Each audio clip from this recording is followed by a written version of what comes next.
lo único, voy a dar la bienvenida en nombre de la Federación Cántabra de Vela.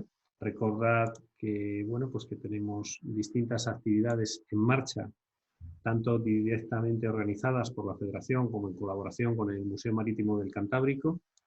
Normalmente tenemos estas charlas desde el punto de vista un poco más técnico los sábados a las 6. Los lunes a las 7 tenemos charlas desde el Museo Marítimo del Cantábrico. En esta ocasión, este lunes, y en breve estará en la página web de la Federación, se hablará de conservación y restauración en el Museo Marítimo del Cantábrico. Los miércoles tenemos conferencias del ciclo cultural. Y luego, bueno, pues además tenemos activas pues regatas en virtual sailing. En esta ocasión, pues tenemos a Víctor Payá, que nos va a hablar del equipo olímpico, de las distintas clases, de distintos aspectos a tener en cuenta pues para seleccionar una clase u otra para navegar. Yo os animo, como comentaba ahora al principio, a que participéis activamente, de viva voz. Yo os recomiendo que silenciéis vuestro micrófono si no vais a intervenir, pero cuando intervengáis, pues yo creo que es mucho más cómodo a través del micrófono, y si no, pues a través del chat. Veis que tenéis abajo un botón para chatear y podéis poner ahí todas vuestras preguntas. Así que, de nuevo, os animo a participar y le paso la palabra a Víctor, al que agradezco pues que haya preparado pues esta charla para todos vosotros. Muchas gracias. Bueno, ahí se acaba de conectar Diego, me va a ayudar de soporte. Diego es, muchos ya lo conocéis, o todos le conocéis ya, es integrante del equipo olímpico español de vela y subcampeón del mundo recientemente en 49er. Y bueno, básicamente muy amigo mío porque los dos empezamos juntos en 49er y bueno, me va a echar una mano a contar las vivencias, ¿no?, que cada uno ha ido viviendo y los caminos que cada uno ha ido tomando en este deporte, ¿no? Bueno, me presento, soy Víctor Payá, entrenador del equipo olímpico español, en concreto de la clase FX, desde principios de este año, disculpar, desde mitades del año pasado, y anteriormente fui entrenador también de NACRA 17, de Fernando Echevarri y Tara Pacheco, hasta que Fernando Echevarri decidió acabar, bueno, ya su carrera olímpica y terminar su ciclo, ¿no?, el ciclo olímpico. Como os he dicho, hoy os voy a intentar contar un poco las claves o qué es lo que yo miro a la hora de escoger una clase olímpica o por qué navegar en una clase olímpica, ¿no?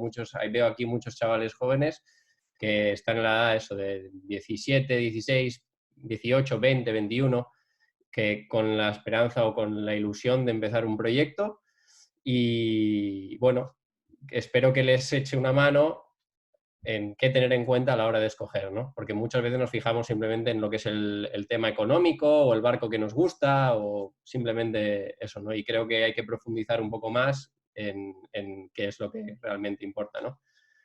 He preparado una presentación, entonces os lo voy a compartir mi pantalla. Disculpad un segundo. Luego, si alguno la quiere, os la mandaré aquí, la añadiré en el archivo para que se quede en el tintero ya. Entonces, la iré quitando y poniendo, pero, a ver, vale, estoy compartiendo ya. Esto sería... ¿La estáis viendo? Disculpad, si alguien no la ve, sí, ¿no? Sí. Vale, bueno, empezamos. Esto sería la presentación que he hecho, ¿no? Pues luego, para nosotros esto ha sido un cambio total, de 4 años de planificación a de repente 5. Ninguno de nosotros no lo esperaba, pero bueno, son las circunstancias que se han dado, ¿no? Entonces, yo la primera pregunta que me hago es, ¿por qué navegar en clase olímpica, no? Para mí, y una vez ya me he visto ahí metido, me he dado cuenta de estos puntos, ¿no? Que son las experiencias diarias que convives con tu equipo, con tus compañeros, son muy grandes. La verdad que convivimos muchos días al año. No sé si alguien sabe o me puede decir cuántos días al año de media estamos fuera de casa. ¿Alguien sabe por ahí? ¿Alguien que quiera contestar?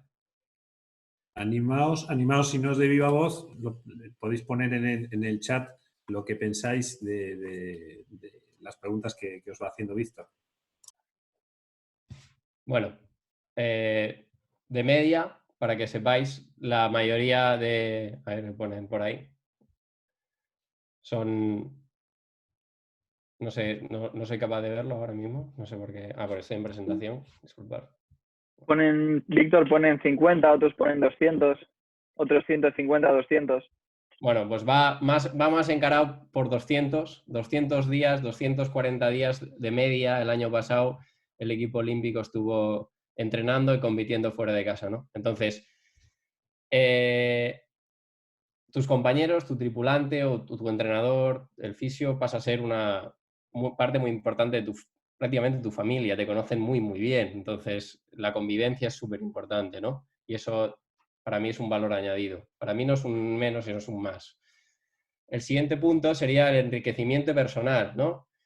Creo que la vela olímpica, más allá de todos queremos ir a los Juegos, todos queremos ganar una medalla, todos queremos ser los mejores, pero más allá de eso, creo que suma unos valores que son el enriquecimiento personal que uno adquiere, que es siempre tienes un objetivo a corto, medio, largo plazo, que lo cumples trabajando, que eh, es trabajo en equipo. Bueno, creo que eso a la hora de salir a otros ámbitos, a otros trabajos, estudios, etcétera, etcétera, etcétera, te dan una manera de ser que te ayuda a la consecución de otros objetivos, ¿no? Entonces, creo que eso es uno de los valores que yo creo que es importante a la hora de por qué navegar en esta competición, ¿no? Luego, por supuesto, competir con los mejores regatistas, ¿no? A quien no le gusta, pues competir con Diego, con Burling, con Tamara, con gente de altísimo nivel y llegar a ganarles si entrenas fuerte. Eso ya lo veremos más adelante. Y por supuesto, para mí un valor muy añadido y hoy con las facilidades que tenemos a nivel mundial, ya habéis visto cómo se mueve una pandemia.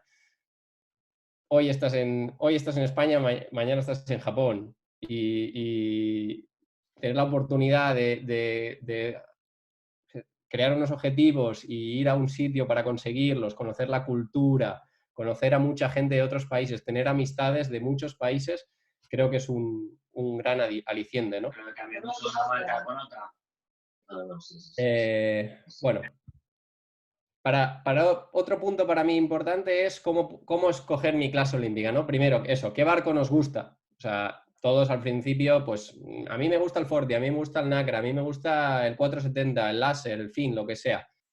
Sí, es muy importante tener el rango de barcos que nos gusta respecto a nuestras cualidades físicas. A mí, yo personalmente soy una persona que me gusta mucho el Fin, lo veo y me encanta, es un barco que me alucina, o el Star, me encanta el Star.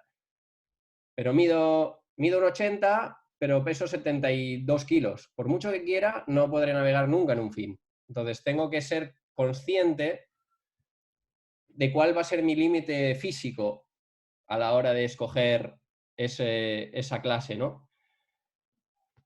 Por otro lado, esto va relacionado a lo que pongo aquí, objetivos a corto, medio, largo. Para los más jóvenes que empezáis y estáis en 29er y queréis saltar a 40, por ejemplo, o 420 a 470. Eso es un cambio un poco más lógico, porque el cuerpo a los 16 años todavía no está completamente formado, el peso no es el que vas a ser cuando tengas 25 años, entonces está en una fase de desarrollo. Entonces, el salto de una clase juvenil, véase un Láser 4.7 a un 40 o a un Nacra Foiling, por ejemplo, es muy grande. Entonces, tomar ese salto, por eso pongo objetivos a corto, medio, largo plazo, es riesgo. ¿Por qué? Lo único que podemos conseguir son frustraciones, roturas, lesiones, pérdida de dinero, ¿sabes? Que al final no facilitan a la hora de seguir en un proyecto ambicioso que es como ir a unos juegos, ¿no? Entonces, ¿qué haría yo con esto de objetivos corto, medio, largo plazo?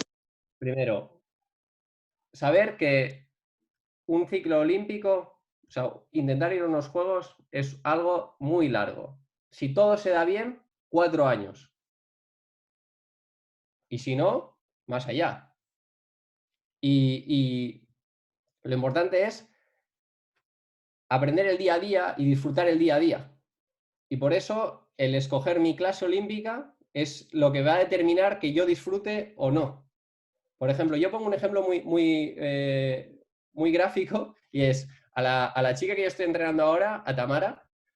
Tamara, antes de ganar la medalla de oro en Londres o ser cuarta en los Juegos de Río en FX, pasó primero por láser radial y luego pasó por tripulante de 470, patrona de Match Race, donde consiguió unos juegos, y luego campeona del mundo de 49er de patrona y cuarta en unos juegos y acaba de ser campeona del mundo otra vez, ¿no?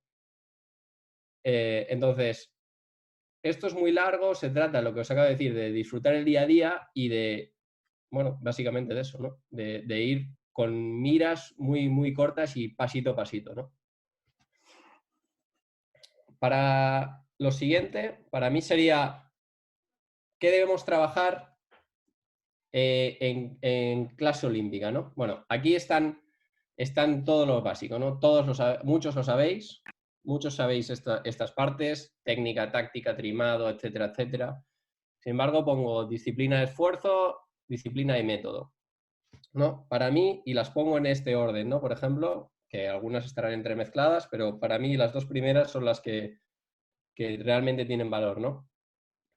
Por mucho talento que tengamos, si no hay un método, una dedicación y un esfuerzo, no se llega.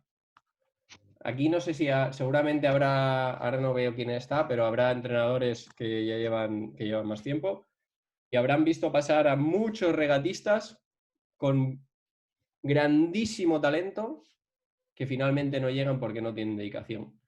Entonces, la dedicación y el esfuerzo para mí es lo número uno. Segundo, disciplina y método. La disciplina y el método, yo puedo echar 7 horas al día en la bahía de Santander pegándome vueltas en una boya, pero si no tengo una disciplina y un método adecuado, no analizo correctamente o, por ejemplo, voy a ir a una escala más pequeña.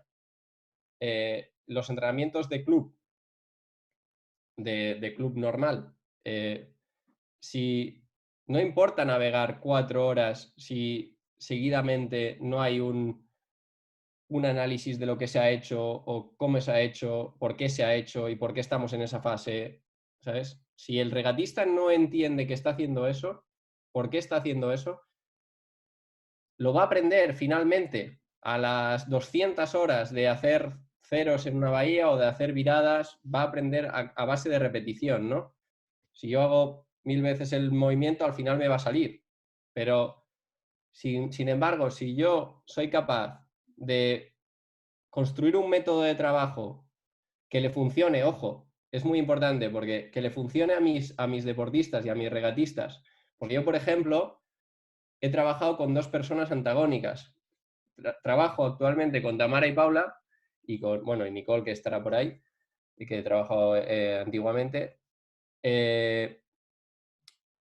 Y he trabajado con Fernando y con Tara, y son totalmente antagónicos. Fernando es una persona también súper analista, súper táctica, le encanta analizar todo, pero le gusta de una manera determinada. Después de cenar, él solo, que no le molesten. En cambio, Tamara le encanta mucho lo que es todo el tema de apuntar todo, analizar todo después, hacer un briefing. Entonces, son caracteres muy diferentes, pero a ellos les funciona. Entonces, yo procuro intentar adaptarme, ¿no?, a lo que ellos necesitan. ¿Son métodos diferentes? ¿Los dos han llegado al éxito? Sí. Por lo tanto, pero hay un método, hay una forma de trabajo. Entonces, eso es lo importante. Luego, técnica y táctica. Para alguien que empieza de clubs, todos saben coger roles, todos saben hacer una buena salida, más o menos, pero al nivel ya olímpico o top, yo digamos que lo enfoco de la siguiente manera. Es como una partida de ajedrez.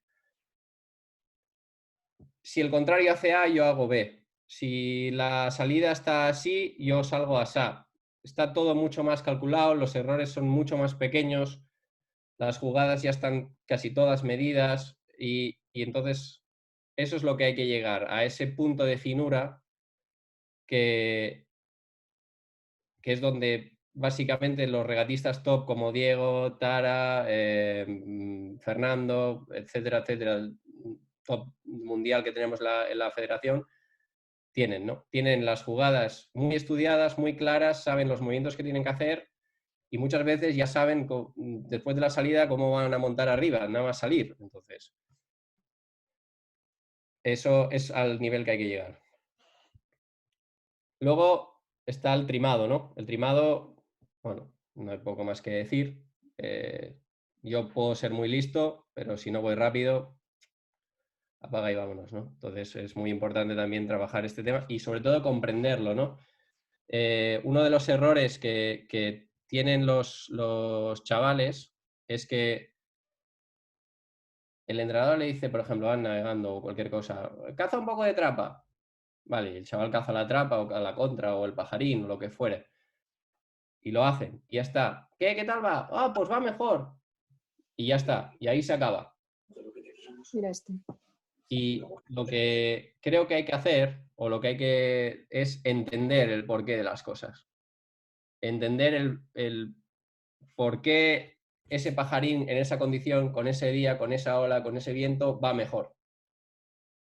Y eso se lo viene dado a la disciplina del método y al análisis post o pre, lo que queráis, de cada día, ¿no? Siguiente punto para mí sería la psicología. Hace unos años te veían, no, voy al psicólogo, decían, este tío está loco, ¿no? Hoy en día yo no concibo una campaña olímpica que no tenga un psicólogo. Bueno, creo que no hay nadie del equipo, o igual estoy equivocado, pero muy poca gente que no tenga psicólogo. O se conoce muy bien a él mismo, o creo que el psicólogo deportivo es una figura que nos ayuda, al entrenador también, a sacar lo mejor de nosotros mismos. En un momento de presión extrema, bueno, donde necesitamos realmente rendir al 110%, ¿no? Y creo que es una herramienta más que todo el mundo ya está utilizando. La he puesto en ese punto porque creo que, bueno, estarían... Al final el regatista completo sería el que tiene todas estas áreas lo más cerca al 100%, ¿no? ¿Hay alguien que lo tenga al 100%? No, dudo que alguien lo tenga. Por supuesto, el reglamento, si no te sabes las reglas del juego, van a hacerlo en una clase olímpica, van a hacer lo que quieras contigo. Y físico y alimentación, no puedo hablar mucho de este tema, lo justo, lo que sé, lo básico, pero como sabéis, si uno no voy a un forti y yo qué sé, peso 60 kilos, pues sí, iré como un tiro con 6 nudos, pero luego a la que suba 10 no me voy a mover. Entonces, creo que cuidar el físico, el peso, todo al final va al milímetro, ¿no? Marketing y administración básica. ¿Por qué pongo eso? Porque cuando uno empieza una campaña olímpica, elige el barco, empiezas a navegar y luego, claro, te pones y dices, bueno, ostras, yo tengo unos gastos, ¿no? Tengo unos gastos mensuales, tengo unas cosas que tengo unas obligaciones, entonces empiezas a hacer tus cábalas, ¿no? Pues eso es un poco a lo que me refiero, ¿no? Pues desde ir a hablar con instituciones, desde saber redactar un mail coherente para las instituciones, para las federaciones, para los sponsors. Un poco eso creo que hay que trabajarlo y tenerlo, o por lo menos, si no, tener a alguien que te ayude con ello, ¿no? Ya hay mucha gente que delega ese tema. Yo personalmente yo lo odio, lo odiaba y se me da mal realmente. Entonces, bueno. Y por último, el I+D. El I+D es un tema que ya cada vez que uno se va acercando a unos juegos, pues va trabajando más, ¿no? Porque ya los detalles, digamos que todos los apartados anteriores están cubiertos, ¿no? Están en un alto nivel, y el I+D es aquello que, pues yo qué sé, es probar ese sistema en la trapa que te va un poquito mejor, es probar una orza que parece que es un poco más dura y yo qué sé, va mejor en esas condiciones, o esta vela que nos ha hecho el velero. Pues el I+D es ese 5 o 10% que nos va a dar la posibilidad de tener una medalla, ¿no? Todo esto trabajado en su tiempo, en su medida y en su orden, es lo que al final te da opciones a tener una posible medalla, ¿no? Bueno, luego la campaña olímpica se divide en la siguiente manera. Para aquellos que queréis empezar, una vez acabado o durante el último ciclo, el último año del ciclo olímpico, la federación saca una guía, o cuando acaba, para la clasificación para el equipo nacional del siguiente ciclo. Entonces, para todos que os queréis sumar, os queréis empezar, yo os recomendaría que estuvierais al tanto de cuándo eso sucede, ¿no? Porque ponen 2 regatas normalmente de fácil acceso, véase Palma, véase Hieres, que también está aquí al lado, regatas que luego harán un equipo nacional preolímpico, ¿no? Que es, dependiendo de la capacidad que tenga la federación de tener barcos en un equipo, pues en este caso, pues imagínate, en FX éramos 3. Yo entrenaba pues a 3 barcos. En láser, no sé, hubo un momento que creo que eran 4 o 5. Entonces, y ese embudo se va creando y gracias al buen trabajo que ha hecho la federación los años pasados y todo eso, pues ha habido mucha más gente que ha ido, bueno, que se ha ido sumando, que ahora está en ese embudo, ¿no? que vamos a tener para los próximos juegos. Si siguen continuando con el programa, que por lo que tengo entendido va a haber. El siguiente punto es, una vez ya estás en ese equipo, empiezas a tener un entrenador nacional, empiezas a entrar en un programa de entrenamientos, de competiciones, de todo esto, y con un único objetivo, que es ir al Mundial de clases olímpicas, que la verdad...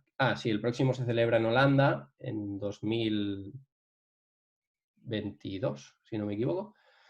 2022 en Scheveningen, en El Haya. Y allí los 8 primeros países se clasifican en algunas clases, otros 10 se clasifican para los Juegos, ¿no? Entonces, el primer objetivo del equipo es ese, es clasificar a las plazas, ¿no?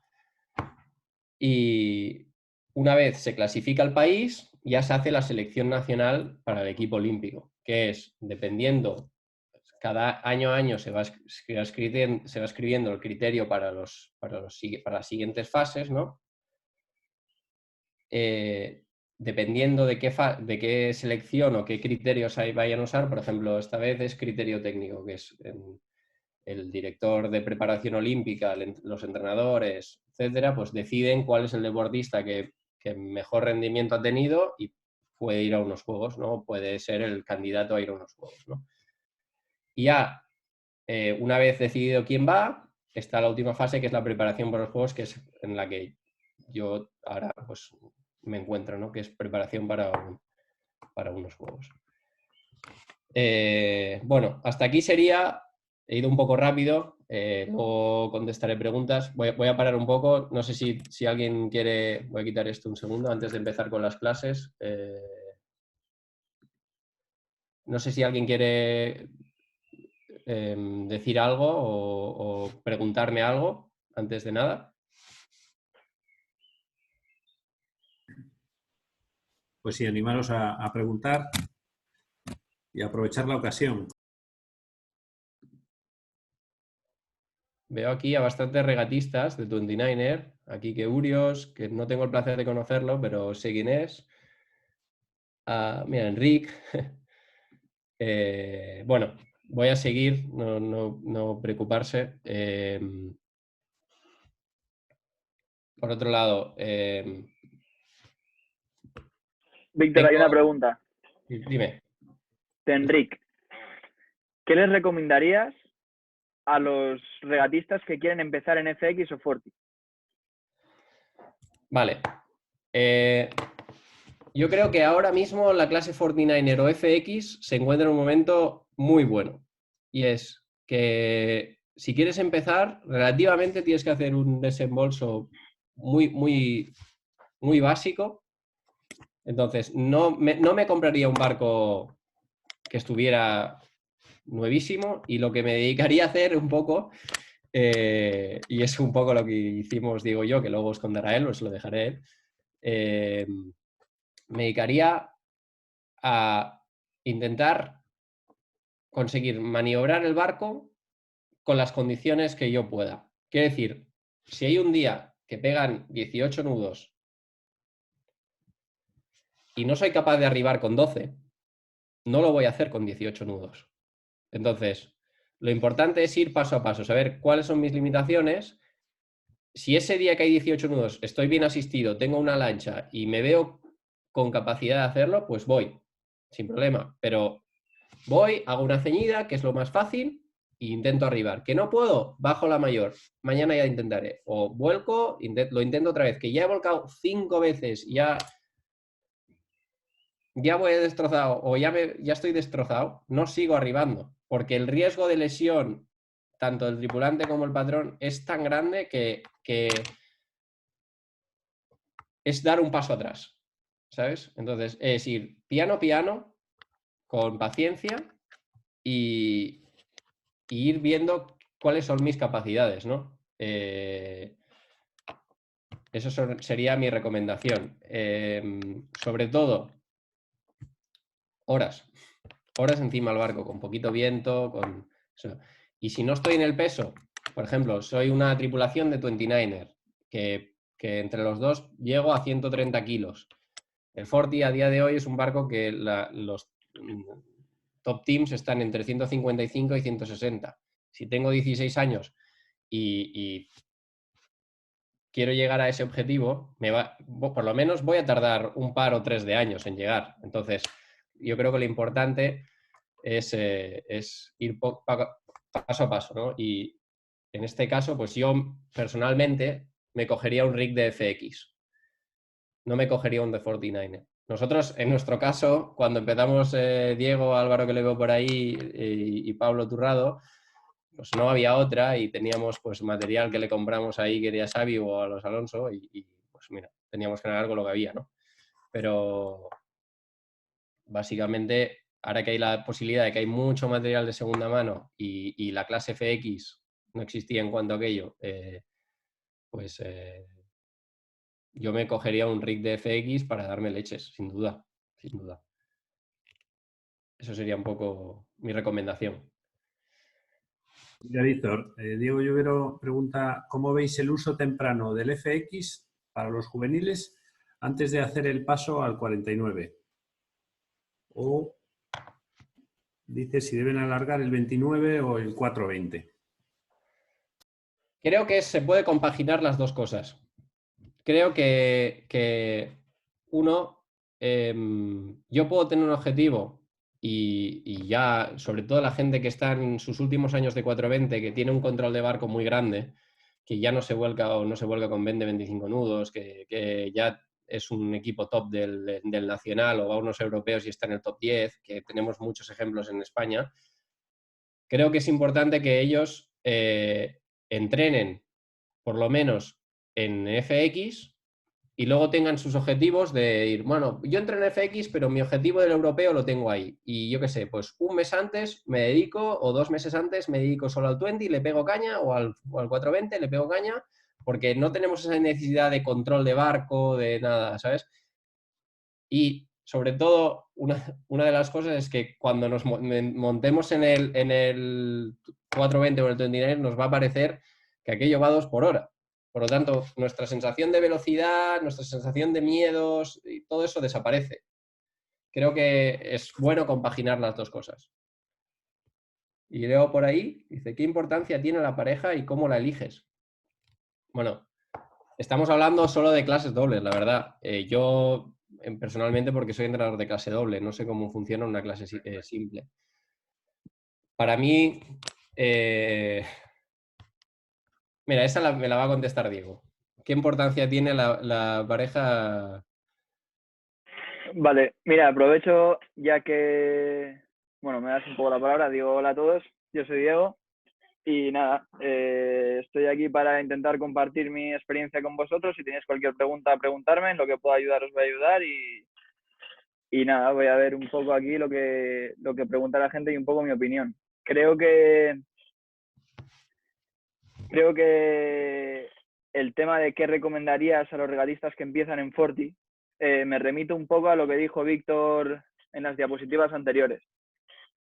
Creo que es muy importante tener claro que no puedes ser flojo en ningún ámbito del deporte, psicológico, físico, técnico, táctico, en todos hay que estar muy fuerte, pero esto es como una especie de carrera a largo plazo, ¿no? Y hay que ir dando diferentes pasos que tienen diferente importancia. Cuando tú empiezas a navegar, lo primero de todo tiene que ser que cojas control de barco, la técnica del barco, porque eso es lo que te va a hacer que luego puedas empezar a regatear, que puedas empezar a pensar en el trimado, en la táctica y demás. Entonces, el control de barco y la técnica es en lo que hay que enfocarse como locos en los primeros 2 años de campaña, hasta que veas que tienes un control bueno del barco. Para esto, empezar temprano en un FX creo que es buenísimo. Y luego, por otro lado, ¿qué importancia tiene la pareja y cómo la eliges? La pareja es la decisión, una de las decisiones más importantes cuando te metes en una campaña olímpica, sin duda. Creo que tienes que elegirla, pues, poniendo en una balanza muchísimas cosas, ¿no? Entre ellas, pues, el físico, la motivación que tiene, creo que es una parte importantísima a la hora de elegir una pareja. Me refiero a motivación a que tiene que tener la misma motivación que tú y que vais a empujar los dos lo mismo por el proyecto. Y luego, una vez que la eliges, creo que hay que tener clarísimo que esa pareja pasa a ser parte de ti. O sea, ya no sois 2 personas diferentes, sois la misma persona con el mismo objetivo. La pareja es lo más importante de vuestras campañas. Entonces, es muy fácil, sobre todo al principio, entrar en conflicto con tu pareja, porque hay muchas emociones que, pues bueno, nos cuesta mucho controlar a todos y es muy fácil que haya roces entre nosotros. Y tenemos que tener claro que juntos hay que conseguir pasar esos roces, hay que respetar mucho a tu pareja, tener clarísimo que no es intercambiable esa pareja, que hay que ir a tope con ella y hay que cuidarla muchísimo. Y esta base va a hacer que podáis trabajar mejor, que podáis trabajar más tiempo, que perdure en el tiempo esa relación y que podáis llegar mucho más lejos. O sea, la pareja es la base de todo. Otra pregunta por ahí. ¿Cuándo se da el paso de 420 a FX? ¿Crees que es bueno seguir haciendo regatas de 420 para seguir navegando en flota? Hombre, Sí. Vaya, sigues tú. No, sí, creo que sí, es un poco lo que comentaba antes, ¿no? Que creo que es positivo. Porque al final, lo que en relación a lo que ha dicho Diego, ¿no? Que al principio, como en FX o en Forti, lo que sea, no tienes control de barco, no eres capaz. O sea, el que empieza no es capaz de arribar. Te sientes estúpido. O sea, es lo que nos pasaba un poco a nosotros. Bueno, voy a contar una anécdota.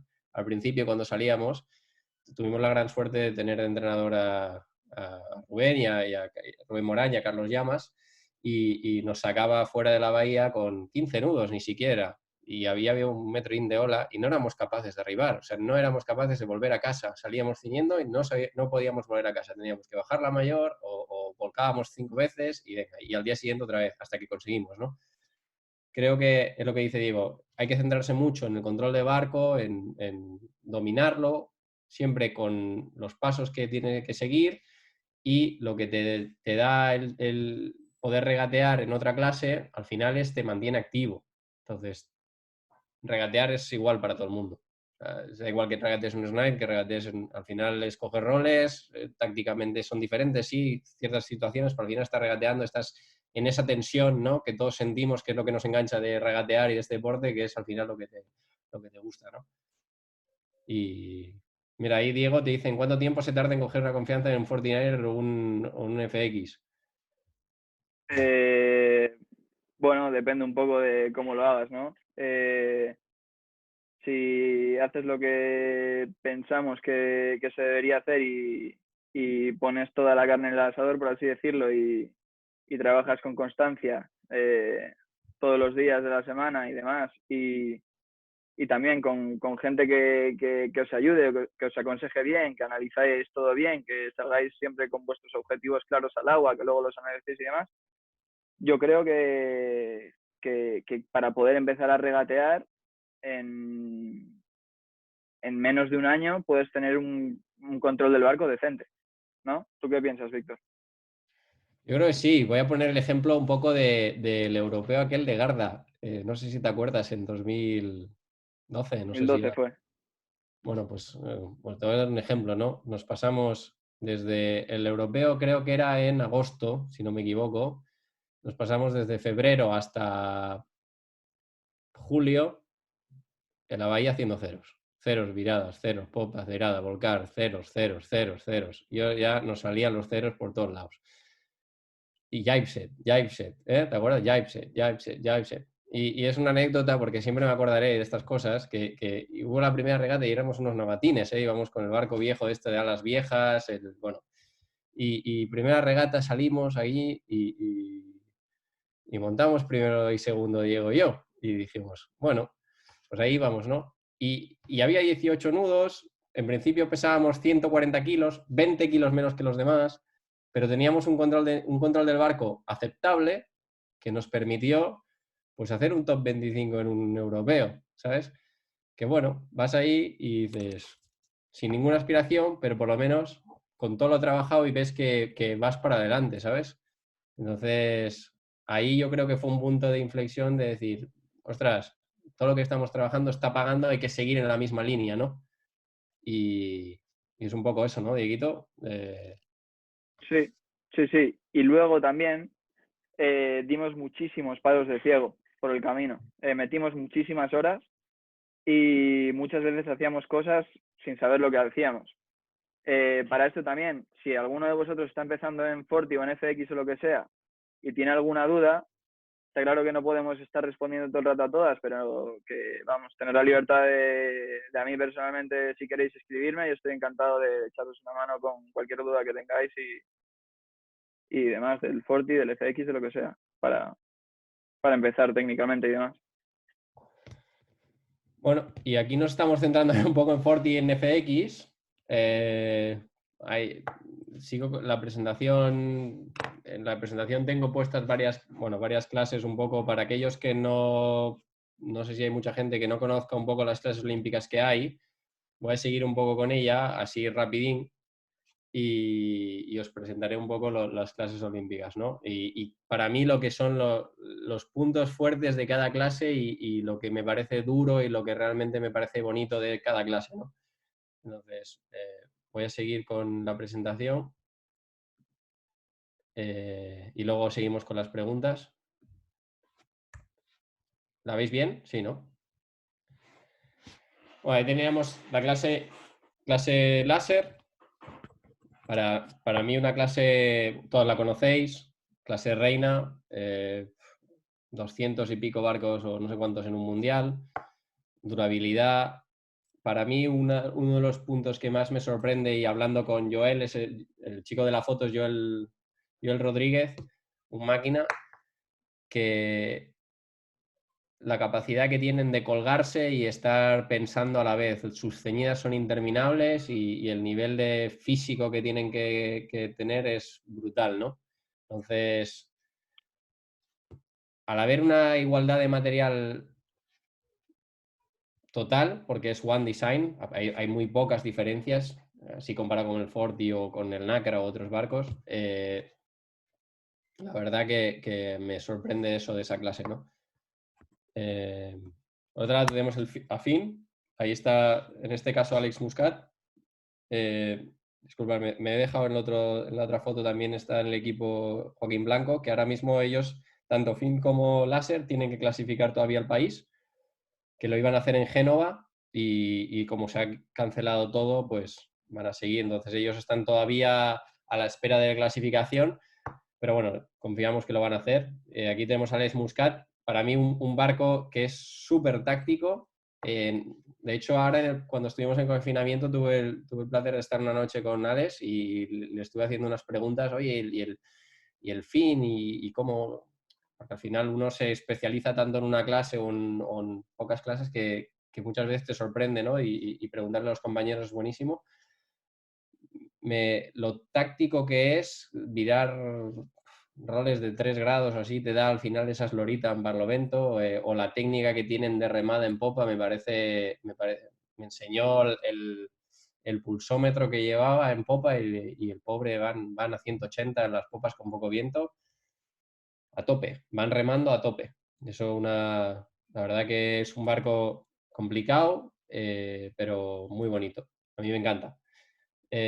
Multidiseñador, pues es abierto, o sea, tienes varios barcos, varias velas, tú te diseñas tu vela, tú te diseñas tu palo según tu peso o según lo que a ti te guste o lo quieras llevar con tu vela, por lo tanto pueden registrar 2 velas, creo, o sea, una de poco viento y una de viento. La verdad que una clase muy completa. Luego tenemos el Windsurf RSX, que tuve el placer, un Sofía, que me tuve que quedar en el agua para ayudar en una regata y me acuerdo que fue una regata de 5 nudos o así, que las tablas tienen que remar. No van, o sea, la tabla navega, pero quien más rema, tienen remo libre y quien más rema... y me pareció brutal el esfuerzo que hacen.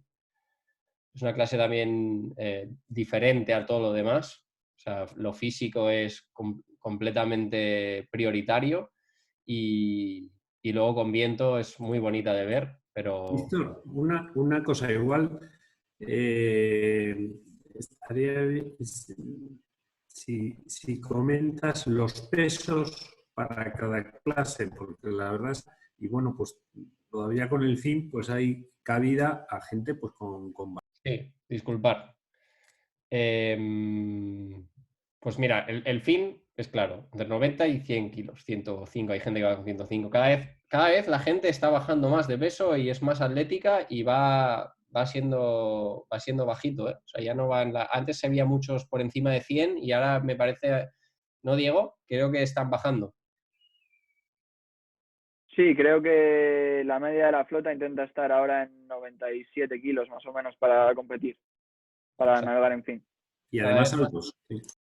Cada vez más atléticos. En el caso del láser, el peso está, creo que con la nueva vela y la punta de carbono que le han puesto, o semicarbono, no sé lo que es eso, el peso ha subido algo y está en 82 kilos, el estándar, y en las chicas está entre 65 y 70 y algo. Creo que 68, 70 es lo ideal. Eso es lo que en los equipos top están llevando. Y los chicos 82. Eso sería fin, láser, en ese orden de peso. Aquí estarían las tablas, que las chicas están en... La verdad que la tabla, cuanto más fuerte estés y más bajo de peso, por ejemplo, con poco viento, las chinas vuelan. Y bueno, disculpa, ahora hay una china que con viento también ya va muy bien, pero porque pesa. Y creo que el peso de las chicas está entre 55 y 62 o 63, una cosa así, 65, ese rango de 10, creo. Y los chicos están entre 68, 74, 75 creo que es empiezas a ser pesado. No me hagáis mucho caso porque no soy especialista de esta clase. Luego el 40 y el FX, ahí tenemos a Dieguito y a Iago. La verdad no sé dónde es esta foto. Lo que hemos hablado antes, todo lo que queráis preguntar del 40, encantados. El peso, lo que hemos dicho, ¿no? En los equipos top, Diego 155, 160, ¿no? Sí, más, yo diría más 158, 162 por ahí. Mira, Diego lo No ajusta sé, todavía más. Bueno, y las chicas, pues eso, en nuestro caso, yo creo que el peso ideal para mí es 130 y mínimo 130, 132, y en nuestro caso somos pesados, sí, entre 132 y 136 sería el peso. O sea, para mí sería ese el rango ideal entre chicas, ¿no? Bueno, la foto la quería poner porque ya que estaba Dieguito, pues esto fue un recuerdo de Australia ahora en febrero, donde Diego, bueno, nos contará su experiencia, ¿no? Cómo preparaste ese mundial y cómo lo viste, vamos, cómo lo viviste. Esa era mi intención de que Diego participara hoy. ¿Cómo, espera, ¿quieres que conteste ahora eso? Sí, bueno, han hecho una pregunta por ahí, han lanzado una pregunta, pero me gustaría que dieras un poco cómo preparaste ese mundial. Por ejemplo, veníamos de dos mundiales, o sea, del mundial de Australia, de New Zealand muy seguido, con condiciones totalmente diferentes. Bueno, totalmente diferentes, no, pero diferentes. Y tuvo en ese caso, con ese cuarto puesto, ¿no? Si no me equivoco, Sí. en New Zealand y aquí, pues, con un segundo. Me gustaría, ¿qué es lo que, si puedes o quieres, qué es lo que tuviste en cuenta a la hora de preparar el siguiente mundial que te dio un podium, ¿no? ¿Qué fue ese clic o ese puntito más? Porque yo contaré dos. Vale, sí. Bueno, el Mundial de Nueva Zelanda era un mundial clave para nosotros porque no habíamos clasificado al país todavía, porque no conseguimos hacerlo en el Mundial de Aarhus del 2018. Y era un poco nuestra última oportunidad para clasificar al país haciendo una buena preparación. Después, teniendo tiempo para hacer una buena preparación. Y fue un mundial que llevábamos preparando, pues eso, un año, ¿vale? Que es el trabajo que es desde que tienes 9 años y empiezas a navegar, ¿no? Desde ahí tienes el sueño olímpico y ahí empieza todo. Pero ese año iba muy enfocado a hacer un buen mundial en Nueva Zelanda. Y bueno, al principio las cosas nos salieron bastante mal. Empezamos muy mal ese campeonato porque, bueno, no enfocamos bien la manera de regatear al principio y tuvimos un par de penalizaciones y una descalificación que nos hicieron estar muy atrás. Y bueno, afortunadamente a partir de ahí pudimos cambiar un poco el chip, navegar mejor y remontar hasta el cuarto puesto y poder llegar hasta el cuarto puesto, clasificar al país y bueno, al final salió todo bien, pero igual que podía haber salido mal, ¿no? Y a partir de ahí usamos un poco el Mundial de Australia, enfocándolo de manera bueno, que aquí no teníamos esa presión de tener que hacer un resultado muy bueno, pero sí que nos la metíamos a nosotros mismos porque era una oportunidad de poder navegar un poco más sueltos, tomando riesgos que igual no tomarías si tienes que tener un resultado específico. Y bueno, navegamos así, eso nos hizo avanzar también en muchas áreas y bueno, la verdad que muy contentos con el aprendizaje de toda esa parte del año, ¿no? De esos 2 mundiales seguidos que hubo. Ahí te preguntan cómo gestionasteis la presión del campeonato de Oceanía hasta el mundial. Me imagino que se refiere a los campeonatos que hubo seguidos en Australia, ¿no? Porque en Nueva Zelanda fue igual, también hubo Oceanía y Mundial seguidos, pero la presión al final, la real presión la tienes cuando empieza el campeonato. Sí que la preparación es muy fácil cuando tienes una preparación y no te sientes muy cómodo, que te empiecen a entrar los nervios antes del campeonato, que empieces a hacer cosas que no son normales y demás. Eso es muy importante, tener muy claro cuál es tu camino y no dejar que esas emociones te desvíen de él, ¿no? Y nada, al final la presión fuerte llega cuando llega el campeonato, ahí es cuando los nervios se ponen a flor de piel y bueno, hay que haber vivido esa situación varias veces, saber cómo reaccionas en esas situaciones de presión, tanto tú como tu compañero, y saber gestionarlas entre los dos. Es muy importante la ayuda o la convivencia entre tú y tu compañero, saber bajo presión cómo reacciona la otra persona para sacar su máximo rendimiento en todo momento. Luego preguntan ahí por ahí también, perdón, Sí. Mira, bueno, tenéis una pregunta por ahí de altura mínima para 49, pero como yo quería aprovechar al que está hablando Diego también para ver cómo gestionáis, claro, en un equipo de dos, el tema del peso. Es decir, has dado una horquilla de peso muy pequeñita y claro, pues ¿cómo haces? Oye, pues tú tienes una comilona y tal, subes de peso y le tienes que decir al otro que baje. Bueno, ¿cómo os ponéis de acuerdo? Además con Yago, que es de buen comer. Bueno, nosotros tenemos como un peso de cada uno en el que tenemos que competir. Entrenando intentamos no desviarnos mucho de ese peso, porque entonces desvirtúa también un poco los entrenamientos, pero tenemos un compromiso hemos llegado a un acuerdo entre los dos, pues mira, este es tu peso para la regata y este es el tuyo. Y cada vez que hay una regata tenemos que estar en ese peso para poder competir en los números que queremos, más o menos.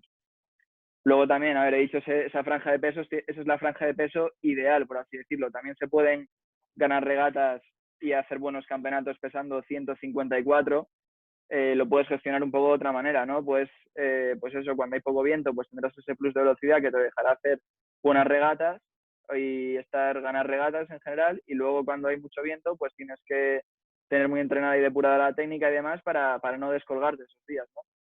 Hay muchas formas de gestionarlo. O sea, puedes hacer buenos campeonatos y buenas regatas pesando 155 kilos y 154 y 165 también, pero bueno, he hablado un poco de la franja, lo que sería ideal.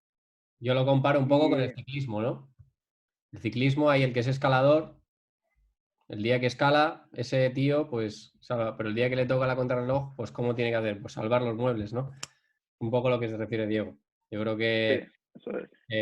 al que va a empezar, y eso es lo que hemos hablado antes, no tiene el peso, no se tiene que agobiar, tiene que saber lo que ha dicho. Yo y pegan vendenudos, no soy competitivo al 100%, bueno, no me puedo permitir una volcada, no me puedo permitir un fuera de línea, no me puedo permitir ciertos errores que me condenen a hacerme, pues, lo que le llamamos nosotros irme a casa con letras, ¿no? O ciertos errores graves. Y por lo tanto, ser muy inteligente ese día a la hora de navegar, ¿sabes? Oye, y una cosa ya para terminar con esto del peso, que estoy un poco pesado. Cuando tenéis un campeonato a largo plazo en un sitio en el que va a pegar mucho viento, ya os preparáis y dices, no, vamos a ir con 2 kilitos más por si acaso. O mantenéis el peso óptimo toda la campaña.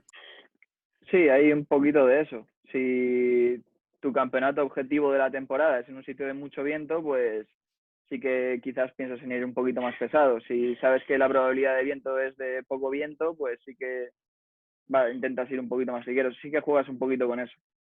Tampoco mucho, porque también hay unos límites en los que puedes rendir, porque si estás fuera de tus límites de peso, pues al final te acaba restando más de lo que te suma, pero sí que jugamos un poquito con eso. Sí. Luego, para la pregunta de Antonio, altura mínima para el 49. Bueno, está claro que cuanto más alto eres, mejor, ¿no? Pero, o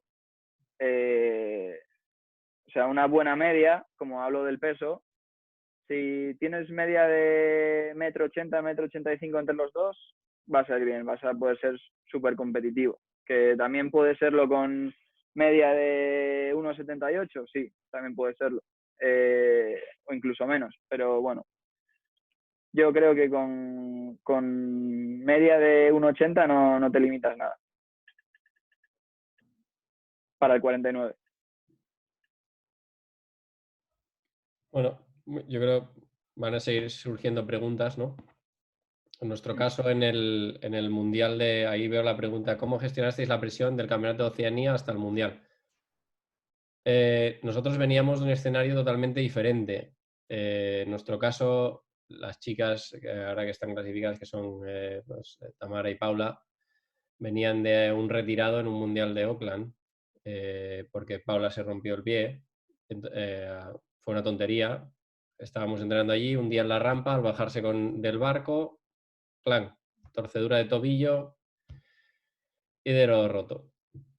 Y bueno, en ese momento éramos un equipo de 3, muy competitivo, la verdad, con las chicas de Nicole y Patty, que hicieron un trabajo en New Zealand estupendo, y las hermanas Munté. Entonces nuestra clase estaba dividida en New Zealand, en aquello, teníamos todos los rangos de viento cubiertos, y viendo cómo habían estado viendo las chicas en el año, raro era, teníamos que hacer muy mal el mundial para no clasificar al país. Entonces nuestro objetivo era, por supuesto, habíamos trabajado duro para trabajar, lo mismo que digo, para clasificar al país y luego bueno, básicamente para hacer becas y hacer medallas, ¿no? Una vez se consiguió ese objetivo en New Zealand, que Patty y Nicole clasificaron el país, la verdad que hicieron un trabajo excepcional. Luego fuimos a Australia, y en Australia, bueno, hubo todo el tema de que pues, la recuperación de Paula, Tamara, vuelta a navegar, y nos plantamos en Australia con que se había corrido un mundial, 2 regatas en extremis. O sea, las chicas, Tamara y Paula, llegaron al mundial, la mandamos, o sea, a 12 días de empezar el mundial, no, disculpa, sí, a 15 días de empezar el mundial, la mandamos para España a operar, la pusieron unos tornillos, la enviamos de vuelta, hicieron la rehabilitación en 7 días, y a los 7 días estaba subida en el barco otra vez, a un día antes del mundial. O sea, estábamos haciendo viradas para ver cómo iba a responder aquello. O sea, era jugárnoslo a un todo o nada, ¿no? Y llegaron ahí y fue bueno. No ha salido lo que nosotros queremos, no merece la pena, nos retiramos. O sea, estoy navegando con dolor, estoy forzando un pie que está roto. Como comprenderéis, un hueso en 7 días no suelda. En 14 días no suelda. Entonces, fue llegar al Mundial de Australia con una presión añadida vengo de hacerme un retirado en el Mundial y tengo que demostrar que realmente sigo siendo buen regatista, soy buen regatista y puedo optar a este Mundial, ¿no? Y gestionar esa presión yo creo que fue clave a la hora bueno, Tamara es una chica ya con mucha experiencia, por lo tanto, eso lo lleva muy bien y lo sabe tratar muy bien. Entonces, nuestro planteamiento en el Mundial, en el Oceanías, fue totalmente, bueno, no totalmente diferente, pero fue diferente que en el Mundial, un poco lo que ha dicho Diego. Cuando nos planteamos en Oceanías fue hay que sentirse competitivo otra vez. ¿Entendéis? Venimos de un mes parados, porque no se había navegado, estábamos entrenando, hay que sentirse que sabemos hacer bien la A, la B, la C, poco a poco ir cogiendo confianza y no fallar en lo básico, y las oportunidades vendrán. Nos plantamos en el Oceanías lo ganan las chicas,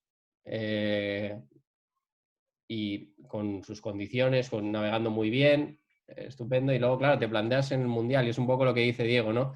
La presión empieza cuando empieza el Mundial, porque además no solo te estás jugando la plaza, ya la has conseguido, las chicas todas estaban jugando la plaza para ir a los Juegos. Entonces, es un Mundial que tengo que hacer bien y encima me estoy jugando algo para ir a unos Juegos. Y creo que quitarte eso de la cabeza y centrarte solamente en el rendimiento O sea, en qué está en mi mano en cada momento fue la clave de la gestión de esa presión, ¿no? Del día a día, la regata a la regata. Suena un discurso muy cholista, a que le gusta el fútbol, o muy partido a partido y todas esas cosas, pero es la realidad. O sea, es como se enfocó. Nos centramos regata a regata, que nos va mal, a la siguiente. Y ¿qué hemos hecho bien del Oceanías? Al final hemos estado navegando la semana pasada en el mismo sitio con los mismos contrincantes.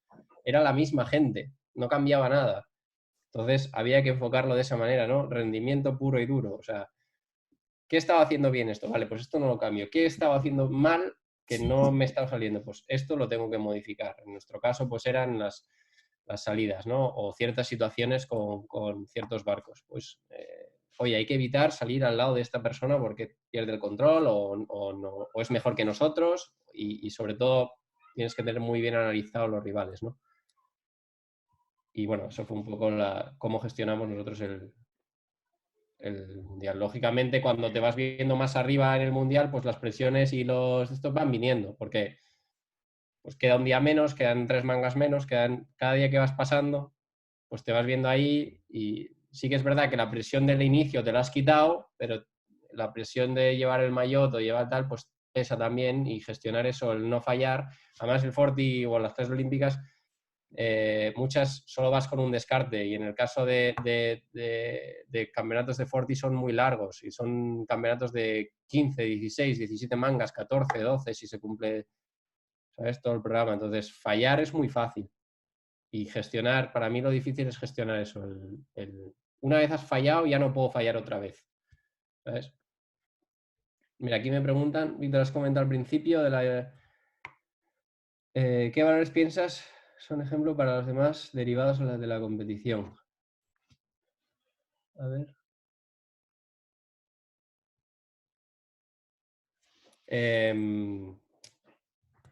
Pues mira, para mí un valor al final es el deportivo, ¿no? O sea, al final nosotros somos competitivos, pero no dejas de ser un deportista y las regatas se acaban en el agua y en tierra eres compañero. Pues para mí saber diferenciar esas dos cosas y ser buen compañero es fundamental. No sé si te estoy contestando la pregunta, la verdad que no lo entiendo muy bien. Vale, perfecto. Para mí ese es el punto, ¿no? Que todo lo que ocurre en el agua se queda en el agua, luego sí que es verdad, te llevas mejor, peor con otra gente, pero para eso también, si hay alguien que cree que no ha sido deportivo en el agua, para eso están las salas de protestas, y se protesta y punto. Y luego una vez allí ya no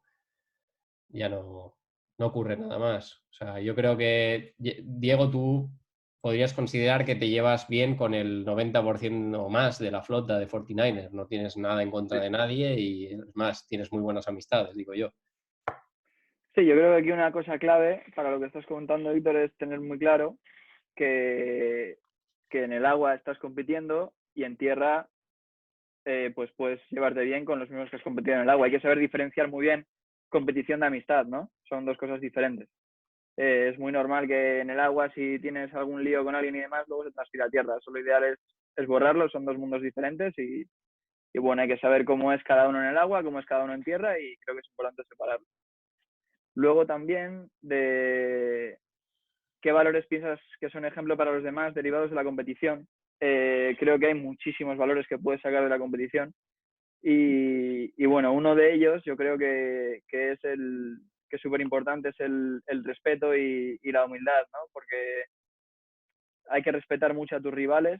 Cada vez que alguien se cree superior o cualquier cosa así, a alguien al final acaban poniéndole los pies en el suelo y bueno, es algo que te das cuenta con el tiempo, que al final un aprendizaje que saco yo, un valor muy importante que he aprendido y que para mí es clave, es que aquí no hay ningún secreto, el único secreto es trabajar y cuanto más trabajes y mejor trabajes, es como más lejos vas a llegar. Y hay que respetar a todos porque como te relajes un poco, el otro va a trabajar más que tú y te va a acabar pillando. Y creo que eso es un valor importante que se puede inculcar en la vida también. Yo creo que lo que has dicho es muy importante, Diego. Creo que este deporte te pone en tu sitio bien. O O sea, si piensas que eres mejor que el otro, al final uno mismo se relaja y a los 2 días te han cogido, ¿sabes? Y ya no eres ese regatista que piensas. Y luego creo que es muy importante el ser humilde, el decir, bueno, ni hoy soy tan malo porque me he hecho un 30 y estoy en grupo plata o en grupo bronce, ni mañana soy la hostia porque me he hecho 3 segundos y un cuarto en una regata y estoy el tercero, ¿sabes? Creo que gestionar eso es clave también. Aquí te dice, ¿a qué edad empezaste el 49 y cuántas horas le pudiste dedicar el primer año? Uf, ¿cuántas horas le echamos, Diego? Pues mira, yo aquí me acuerdo que el primer año que empezamos en Forti, no sé qué años tenía, 17 o así. Tenías Y 17, yo 20... ¿Tú de qué año eres? Tú 93. 93, sí, Pues mira, yo 19. Pues sí, pues ahí estaríamos. sí. Y Y bueno, yo me acuerdo que íbamos al instituto y íbamos al gimnasio porque navegaba con Turra y teníamos que subir un huevo de peso y era muy importante todo el tema de la alimentación y del gimnasio y demás. Nos despertábamos a las 5 de la mañana para ir al gimnasio antes de clase, íbamos a clase y por las tardes, todas las tardes después nos íbamos a entrenar. abríamos el gimnasio, me acuerdo de esa. Abríamos el Sí, gimnasio a la... Sí, eso. No sé, no me acuerdo ya. Era... de hecho, tengo una anécdota que como íbamos con el tiempo tan justo en invierno, me acuerdo, pues salíamos de clase a las 2. Entonces, gracias a Dios tenemos el CEAR de Santander que podíamos dejar los barcos montados. Entonces, simplemente era ir y montar y salir, o sea, cambiarse y salir. Y me acuerdo que comíamos a toda prisa. Yo me acuerdo de comer en clase, incluso, de salir, comer en clase e ir corriendo para allá. Álvaro en este caso tenía que coger, me acuerdo que cogía el tren o le bajaban, bueno, era un drama. Y llegábamos y me acuerdo que nos ponían los ceros, los vídeos de ceros. Y algún día hasta vomitábamos y todo. Teníamos la comida aquí y decíamos, para, que no puedo más. Y acabábamos vomitando. Era la verdad. sí, Que no, teníamos que ir al agua porque a las 5:30 era de noche y el viento se moría. En invierno, en enero, me acuerdo, en el CAR era así. sí, sí. Pero bueno, muy buenas experiencias ahí. Bueno, Y luego, mira, Víctor, un segundo, porque preguntan por ahí altura mínima para FX. Y perdón. yo quiero dejar claro aquí una cosa porque es un tema delicado, porque yo cuando estoy hablando de pesos y alturas, hablo un poco de la media de los que están más o menos adelante, ¿no? Pero bueno, también hay gente que está muy adelante y muy buena con menos altura y con más altura. A ver, si en un 40 entre los dos tenéis una media de menos de 1,70 m, pues no os metáis en el 40 porque no tiene sentido. Pero hay tripulaciones que están muy arriba, que están por debajo de esos valores que yo he dicho de altura y son muy competitivas, van rápido en muchas condiciones y bueno, que es un poco flexible eso, que Yo creo tampoco es menos de esto, no. Yo creo que efectivamente ahí tienes mucha razón y lo importante creo que es para los jóvenes que nos estáis escuchando, muchos estáis preguntando por Forti, por FX, etcétera, etcétera, etcétera, pero si os fijáis en el principio de esto, he puesto objetivos a medio, corto y largo plazo. No significa porque hoy esté en 470 que mañana vaya a estar que de aquí a 4 años vaya a estar en 470. El ciclo olímpico al final, al principio yo creo que todos tenemos el sueño de ser olímpicos y de llegar ahí, y, por supuesto, pero creo que tenemos que tener la mira un poco abierta y ser, yo estoy nadando en este barco porque quiero ser mejor regatista, eso es lo que tengo que ver, ¿vale? Eso es lo que me va a llevar a futuros proyectos o a seguir con ese proyecto. En el caso de Diego, que ha seguido en 49ers, pero os he puesto un ejemplo de Tamara y os puedo nombrar muchísimos ejemplos. Fernando Chavarri es otro, Tara Pacheco es otra. Entonces, creo que es muy importante en lo que hagas, lo que hemos comentado al principio. Bueno, me gustaría seguir simplemente ya acabar con la presentación y luego ya hacer las preguntas para hacer el cierre. Voy a compartir otra vez la pantalla y... Uy, disculpar, que no sé qué he puesto. Vale, Bueno, estaría el siguiente barco, nos hemos centrado en el 49er, el siguiente barco es el 470, ¿vale? Que en los próximos juegos va a ser mixto. Por lo tanto, ahí, chicos, para los que quieren empezar, se abre un abanico nuevo completamente. Cuando un barco, aunque este no sea un barco nuevo, la mecánica cambia completamente. Por lo tanto, creo que es una buena manera por donde iniciarse. El que sepa juntar las claves de llevar la clase mixta y mejorar el rendimiento con un chico y una chica en ese barco, bueno, a mí me parece muy atractivo. Un barco, todos conocéis, muy famoso, con gran tradición en España, con grandes campeones, Jordi Nico ahí, en este caso. Un peso, si no me equivoco, 135, 140 en los chicos. Sí, 140, 140 y un poco más. Y 130, 135 las chicas. O sea, muy cerquita los dos. Aquí los tenemos. Esto es en el mundial que tuvieron en 2019 en Oshima, justo antes de nosotros ir al TSB, si no me equivoco, ¿no, Diego? Sí. Sí. Bueno, eso es... no, disculpad, esto es la World Sailing. La World Cup de Hiroshima. Esto no es el mundial. Pero bueno, también hicieron podium. Unos cracks, la verdad. Estos han metido horas. Si tenéis la oportunidad también de ir a una charla suya o preguntar, estos han metido horas como los que más también. Y luego tenemos ahí el Nacra Foiling, ¿no? De con Flo y con Tara, que, bueno, para mí, yo los pondría ahora mismo también como ejemplo, ¿no? Un equipo que se ha formado porque Fernando decidió acabar su ciclo olímpico, se ha formado en octubre de 2018, o noviembre de 2018, se formó, o diciembre, por ahí. Y en apenas un año y medio han sido capaces de, bueno, colocarse en top 10 de un mundial, han trabajado como auténticos jabatos y la verdad que muy, muy merecido. Este barco, yo he tenido la oportunidad de iniciarlo en su inicio de campaña olímpica. Hemos dado muchos palos de ciego por falta de desconocimiento. Ahora parece que el barco ya tiene un control muy, muy grande. Y la verdad que para todos aquellos que queréis empezar en el Nacra, os llama la atención porque es un barco foiling y la verdad que es espectacular y todo eso, os pediría que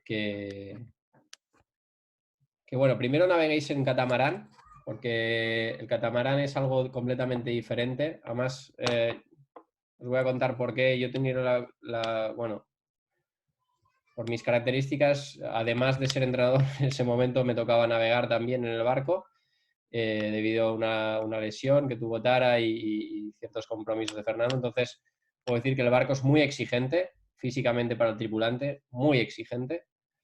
A veces es un poco cabra loca y hay que tener experiencia sobre él. Entonces, creo que es importante en este paso para los juveniles que quieren pasarse esta clase. Hay la opción del Nacra 15, creo ahora, que la han hecho foiling también, si no me equivoco, o simplemente un catamarán. Creo que aprender a navegar en catamarán es otro tipo de vela. Es una vela mucho más de velocidad, de correr, también, lógicamente, táctica y técnica, pero creo que nosotros nos pasamos mucho rato buscando cuál era la mayor correcta, el palo correcto, los foils correctos, los timones correctos, todo enfocado a full velocidad y bueno, un poco, la verdad que si me queréis preguntar cosas de este barco luego, encantado en contestarla. Vamos a seguir para adelante. Ahí tenemos a Flo y a Tara. Creo que esta fue de sus primeras regatas juntos, no sé si esto es Miami, no me acuerdo. Y bueno, he puesto esta foto porque me parece que es una foto un poco curiosa y muestra un poco, volviendo en referencia a lo del primero que he mostrado, ¿no? Que es el compañerismo que se adquiere en el equipo, ¿no? Este es el equipo preolímpico en 2019, el último día del TSB, cuando estábamos cargando los contenedores y bueno, pues celebrando ya que acabábamos el mes de trabajo. Llevábamos, gente lleva ahí 2 meses, que en caso de los 470, nosotros llevábamos un mes en Japón. Y es una foto que a mí me trae muy buenos recuerdos, porque la verdad que colaboramos todos. Nunca he visto cargar un container tan rápido en mi vida, tengo que decir. Fue alucinante. Y decidimos cargarlo rápido entre todos porque la temperatura era asfixiante. Japón en verano, en agosto concretamente, Diego, bueno, tú que navegas, yo desde la lancha lo paso fatal, pero tú desde el barco ya no me puedo imaginar. Creo que la temperatura son 32 grados de media y hay un 80-90% de humedad mínimo. Entonces la sensación térmica es de 40-42 grados diarias. Dentro de los contenedores había 50 grados. Era horroroso. Y ese día, bueno, pues celebramos que habíamos acabado, que todo había salido bien y, bueno, la unidad del equipo, ¿no? Que al final, esta es lo que he dicho al principio, es un poco la familia que tienes durante 240 días fuera de casa prácticamente, ¿no? Y llevarse bien es fundamental. Y nada, otra parte que no me quería dejar, que la federación, aquí hemos hablado de entrenadores, hemos hablado de los regatistas, pero creo que el equipo pluridisciplinar es importantísimo y nosotros en nuestro caso, no tengo fotos de todos, me hubiera gustado tener fotos de todos, pero no me ha dado tiempo, así que he decidido ponerlos así. Médico, que es Mari Carmen Baz, fisioterapeutas que tenemos a Mariana y a Luis, y a Óscar de vez en cuando en Palma. Meteorólogo, que tenemos a Ricardo, un chico italiano que se ha incorporado con nosotros recientemente el último año. Reglamento a David María. La logística y que, a ver, lo pongo ahí porque mucha gente es el gran olvidado, pero Cristina, que está con nosotros, es la chica que nos organiza un poco tema de contenedores, tráiler, furgonetas. Al final viajamos mucho y tenemos que tener todo organizado y creo que es un parte importante, ¿no? Gente de I+D que está detrás de cada equipo, que ayuda y hace que el barco vaya a mejor rendimiento. Y luego los psicólogos, ¿no? Los psicólogos, que es lo que os he nombrado, que para mí ya están a nivel prácticamente del entrenador. Yo creo que aquí de unos años nos quitan el sitio ya. Pero bueno, eso sería un poco el equipo plurino de la federación. Al final creo que somos entre cerca de 50 personas o un poco más. Y nada, para aquellos que no sepan las nuevas clases de 2024, va a haber el RSX, va a ser modificado por el Airfoil, el windsurf foileador, que ya recientemente ha sido aprobado. No sé si va a ser en concreto creo que Starboard ha hecho la marca Starboard ha hecho una propuesta o están ya vendiendo material. Creo que el material, o sea, el tamaño de la vela, el foil ya está decidido. Lo único que creo que no sé si va a ser multimarca o One Design, no estoy muy puesto en eso todavía. Pero bueno, eso va a ser una. Y luego el barco offshore, ¿no? Junto con el 470 mixto. El fin va a desaparecer, desgraciadamente, y van a poner un barco offshore, que a día de hoy es una incógnita. No sabemos ni qué barco va a ser, ni el formato de regata, ni nada. Entonces, tienen varias ideas. Creo que va a ser regatas cortas de 2-3 días o 500 millas o algo así, y no sé cómo se va a desarrollar el tema. Mi opinión, no me gusta. Me gusta la clase, me gusta el barco, o sea, el concepto, pero no lo entiendo mucho como barco olímpico, sinceramente. Y nada, esto sería un poco la presentación. Si tenéis... disculpad. Me ponen aquí el peso del NACRA en privado. El NACRA está en 140 kilos. Disculpad. El peso de NACRA entre ambos está en 140, 145. Hay gente que va en 138. Por ahí, por debajo de 140 vas bien con poco viento, porque hay que pensar que el barco, el NACRA en sí, es un barco que con poco viento es un barco que le han reconvertido. Era un barco que antes no volaba y le han hecho un diseño para que vuele. Entonces le han puesto unas orzas mucho más grandes y unos timones mucho más grandes con la misma superficie bélica. Quiere decir que el barco tiene mucho más drag, mucho más freno debajo del agua para poder volar y, por lo tanto, con poco viento, una tripulación ligera despega a volar un poquito antes, pero a la que ya hay viento que necesitas peso para continuar con el viento aparente volando, el peso se nota mucho. Entonces, creo que tener 140, pues creo que eres competitivo. No sé si ahí está Álvaro, no sé si está Tara y Flo por ahí, nos lo pueden confirmar. Creo que yo cuando dejé la clase eran 140, 142.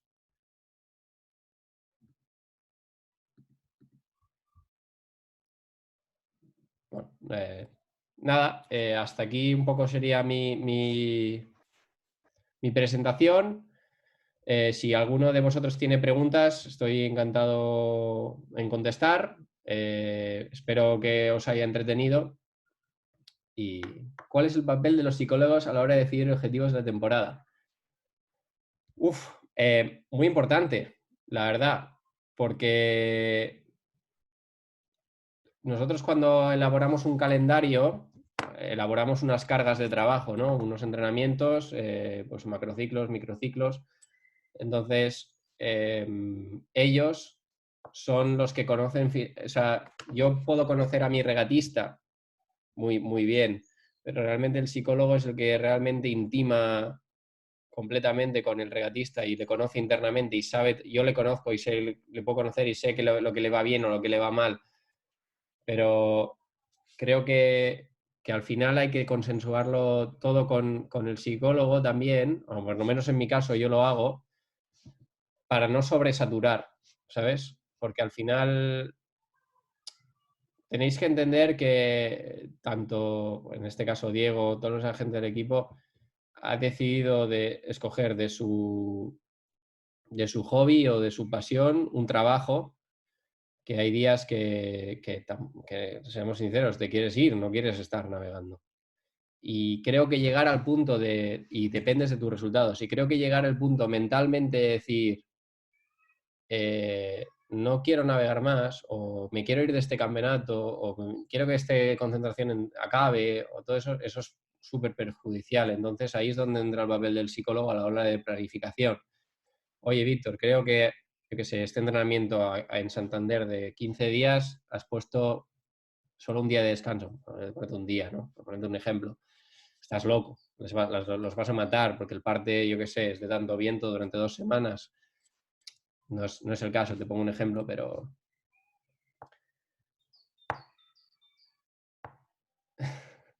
Mira, Florian Trittel nos está escuchando, que es perdonar, que es el tripulante del NACRA. Me pone y dice, soy Flo. El peso está entre 100 y 150. Top secret, no se lo digáis a nadie. El tío más concreto no puede ser. O sea, o te cortas una pierna o no. Bueno, nada, lo que os he contado, ¿no? 140 yo creo que es un peso aceptable para poder navegar. Hay tripulaciones de 150.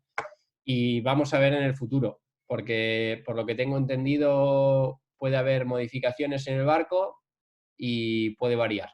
Es un barco que no es fácil, no es fácil. El NACRA es un barco difícil. Muy bonito, pero difícil.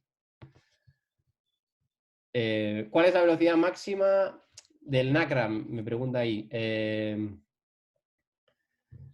Flo y Tara me enseñaron un GPS en New Zealand, un día de 18-20 nudos en popa, si no me equivoco, de 27,7, que eso es la media, en 20 segundos. O sea que fue, yo creo que más de 28 o 28. Creo que esa es la velocidad. Yo no creo que hayan superado a más de 30 todavía, o 30 nudos, no lo sé. Creo que es eso, por ahí sería. El Forti también yo creo que va ahí a la par, 25, ¿no, Diego? 26 es. Sí, eso, velocidad punta máxima que hemos cogido igual es 24, 25 por ahí, pero bueno. Aunque sea la velocidad punta parecida al NACRA, el NACRA corre bastante más cuando solea. Y tú que te has subido también en el NACRA, ¿qué opinas del barco? Bueno, yo me he subido una vez en el NACRA y bueno, iba muy perdido. Pero nada, es un barco, tiene muy buena pinta como barco. ¿Lo considerarías, Muy técnico. parecido al Forti o a un monocasco o te pareció diferente a la hora de...?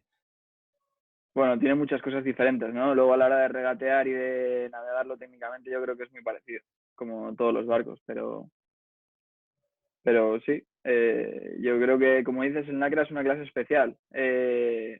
Rara vez ves a alguien que se pase directamente a NACRA de una clase juvenil, porque, ¿no? Porque, bueno, es una clase que requiere bastantes conocimientos técnicos, yo creo, para empezar a ser competitivo y creo que un buen paso para llegar al NACRA es pasar por otras clases antes, porque en el NACRA hasta que empiezas a ser competitivo, si empiezas de cero, puede pasar mucho tiempo, ¿no, Víctor? No sé. O sea, yo de esto sé muy poco, tú sabes mucho más que yo. Sí, Pero un poco el tema es eso, ¿no? Que al ser un barco que ha sido nuevo, que le han colocado foils así de repente, es como, no sé, yo lo comparo como si a un Polo o a un Volkswagen Golf le metes un motor de Ferrari, ¿no? Pues igual no está preparado para llevar un motor de Ferrari. El barco está un poco desequilibrado, tiene mucha área en los foils de proa, los timones vibran, entonces es un barco raro, mola mucho porque al final todo el barco que vuela mola. Y creo que es eso, que creo que alguien que se pasa de una clase juvenil a un NACRA es un salto de gigante. Hoy en día tengo que decir que cada vez me sorprendo más porque veo a los chavalines, que si Moz, que si Wasp, que si cualquier cosa que vuele y lo llevan bien. Y en un futuro pues veremos eso, ¿no? Que cualquier chaval será capaz de navegar en Wasp sin problema y esa es la vela realmente, ya no es el futuro, es el presente. Entonces... Eh, bueno, al final creo que en España no hay esa tradición de catamarán y de foiling está empezando a haber, pero no tanta. Entonces creo que en ese sentido, por eso no vemos en España ese salto tan ya directo al NACRA, ¿no? Por eso vas pasando más de otras clases a esto. Pero bueno, eso es un poco lo que veo. Una cosa, bueno, además de animar a todos a que hagan preguntas, en el área de Japón, donde navegáis, ¿qué tal la información meteo y de corrientes que os han suministrado? ¿Dices o sea, desde la propia federación o desde allí cómo sacamos la información en Japón? Sí, allí, bueno, en muchas ocasiones, o bueno, nos comentáis ahora, pero bueno, la organización os proporciona datos para meteo, independientemente de los que lleváis vosotros. Y bueno, pues siempre hay algunos sitios donde te cuentan la meteo completa de verdad, otros donde no te dan tanto detalle, ¿no? Y lo mismo con las corrientes. Pues mira, creo que en Japón, por un tema que los japoneses ya sabéis que son muy cuadriculados y muy estructurados, por un tema de seguridad y en el caso de nosotros cuando vamos ahí, el riesgo de tifón es muy alto. Entonces, la meteo la pasan bastante bien. La tienen muy actualizada. Hay muchas. Bueno, se tendría que preguntar al meteorólogo, pero creo que es bastante fiable y bastante buena. Entonces, en ese sentido creo que estamos bien. De hecho, se lleva ya recopilando información. Los entrenadores, bueno, creamos un método o intentamos tener un método entre todos imagínate, si no me equivoco, hay 7 áreas de regata diferentes. Es una bahía. Imaginaros la bahía de Palma, para aquellos que estáis, una bahía parecida a Palma, un poco más grande, pero mucho más abierta al mar, entonces entran olas del océano directamente. Y básicamente hay 7 campos de regatas y... Perdón que se me ha ido la pregunta, ya no sé lo que iba a contar. No, eso que los entrenadores hemos creado un método de cada uno, cuando uno navega a una área diferente, pues tomamos hora, pues medimos presión, corriente, etcétera, etcétera, y luego ponemos los datos todos en común. Tenemos una plantilla donde cada uno, o tratamos de tener eso, que cada uno, por ejemplo, pues yo navegué este día con estas condiciones, crear un modelo, ¿no? Con estas condiciones en esta zona, tal. Y así podemos un poco saber qué va a predecir o qué puede suceder, ¿no? Qué porcentaje de probabilidad hay de que pueda suceder ciertas cosas, ¿no? Y bueno, eso sería un poco de Japón. La adaptación es también una cosa importante de allí. Mira, otra cosa, mientras se anima la gente a preguntar, es, bueno, pues ha habido aplazamiento ahora de los Juegos Olímpicos y bueno, la pregunta es, ¿cómo habéis vivido, Diego y Víctor, este aplazamiento? Porque, bueno, pues igual en función de las condiciones, igual hay parte del equipo que igual a algunos le ha venido bien, a otros mal, es una putada para todos, bueno. Sí, bueno, yo creo que en general el equipo olímpico español o preolímpico español ahora mismo es un equipo bastante joven y creo que es bastante beneficioso el hecho de que se alargue en un año en bastantes aspectos, ¿no? Sí, de primeras cuando nos dijeron que se aplazaban un año, pues cuando todos teníamos esa fecha tan marcada en nuestro cerebro, que sí que nos descolocó un poquito, pero bueno, rápidamente yo creo que todos vimos el lado positivo de la situación y creo que bueno, que todos estamos contentos con tener un año más para poder seguir mejorando, apretando y ver si podemos dar un pasito más y llegar con más posibilidades. Sí, yo coincido 100% con Diego. Yo, sinceramente, en el caso de mi equipo, que es Tamara y Paula, que están, que es un equipo muy joven, que se formó a mediados de 2018 también, y porque Tamara había bajado de la Volvo, y bueno, pues al final hay que crear una cohesión como equipo y hay que generar unos mecanismos. Yo lo comparo un poco como bailar, ¿no? Bailar con una pareja que al final, pues para no pisarse los pies uno con otro, que requiere tiempo, no hay otra, ¿no? Entonces, al principio, pues lo que dice, yo un poco de frustración y decir, bueno, estaba tan cerca, lo teníamos tan ahí, nos quedan 5 meses, la fecha tan deseada, y al final luego dices, bueno, y al día siguiente ya se te pasa, porque dices, bueno, pues un año más o un año y medio más que tengo tiempo para... además en mi cabeza yo siempre pienso y voy pensando, hostia, si me llevo un campeonato y como entrenador, muchas veces yo, porque soy joven todavía y tengo edad de poder estar metido en el barco, siempre pienso un poco las carencias, ostras, me gustaría haber llegado más preparado en esto, me meto mucho en el barco de ellas, ¿no? Entonces, me gustaría haber llegado más así o más así. Llegué al día siguiente de la decisión y pensé, bueno, tengo más tiempo para preparar esto, que sabía que no iba a llegar o que no iba a ser ni fuerte, no iba a tener tal fuertes, ¿no? Entonces creo que ahora lo llevo bien, ya no.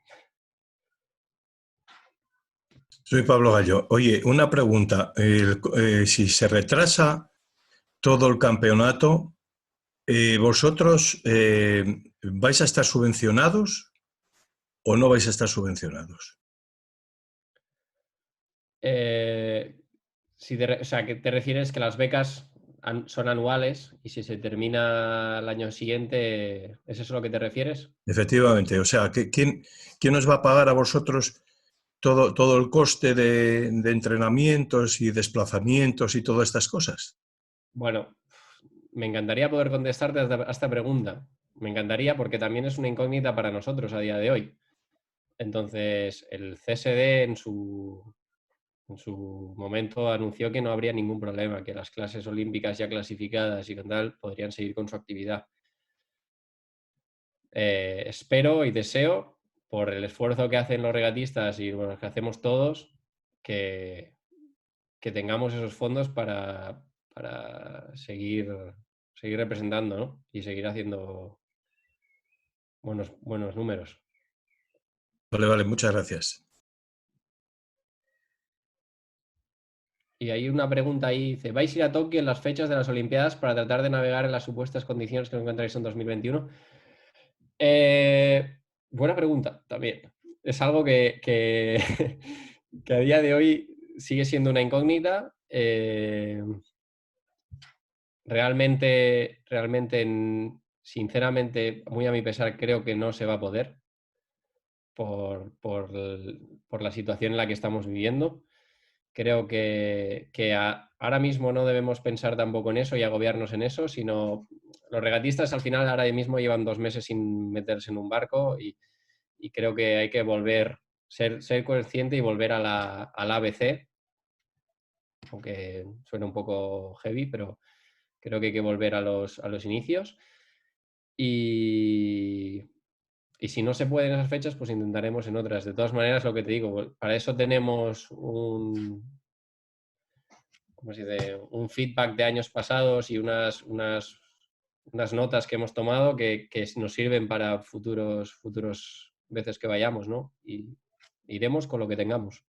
Ojalá podamos ir, la verdad. Iréis con lo que tengáis, pero a ganar, claro.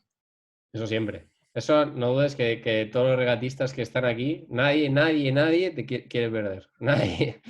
Es más, creo que... Y mira, es más que te voy a contar otra anécdota. Todos los regatistas que tenemos son ultra competitivos. O sea, creo que una condición que debo poner ahí es ser mega competitivo, porque ahora cuando estábamos haciendo la cuarentena ahí en el CEAR teníamos una mesa de ping-pong. Y jolín, madre mía, un poco más y había una guerra mundial ahí, tú, para ver quién ganaba el ping-pong. Dice, he entrado tarde y quizá ya habéis hablado de ello. A nivel World Sailing Coil, ¿va a haber más eventos de clasificación olímpica o ya quedan fijos?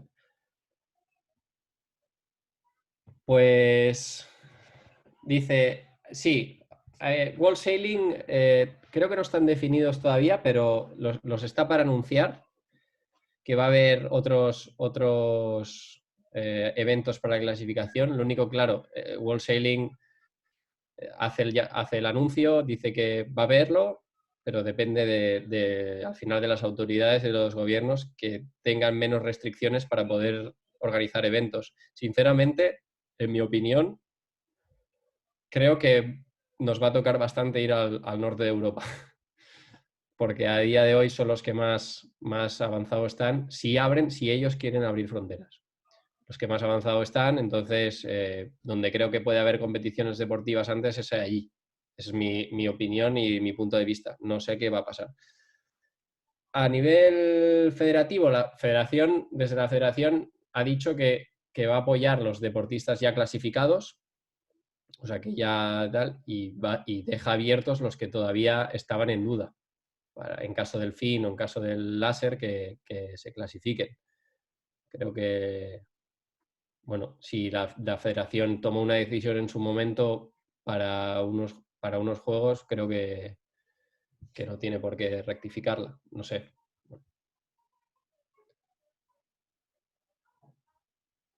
¿Algo más? Mira, una cosa, bueno, al fin y al cabo, estamos hablando de clases olímpicas, es la Federación Nacional la que se ocupa, bueno, pues las federaciones autonómicas y luego con los clubs y demás, pues se ocupan fundamentalmente de la vela base y de la detección también del talento, pues para que la gente siga navegando. Ya a nivel de crítica interna, ¿no? ¿Qué es lo que ves? ¿En qué podemos mejorar federaciones autonómicas y clubs? Pues desde la base hasta la parte de olímpica, en el sentido de detección de talento, de que la gente venga más a la vela, que lo vea como una opción.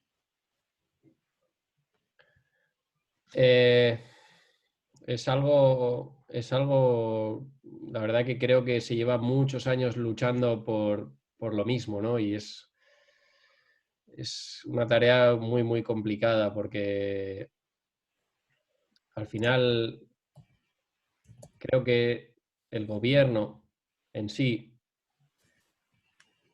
debe ver, ya me voy más arriba, no solo las pequeñas federaciones, sino el gobierno español o el Consejo, debe ver que al final hay muchos deportes minoritarios que sí, que tienen afición, pues eso, porque el padre era regatista y va y no sé qué, o un amigo, por pequeños vínculos, ¿no?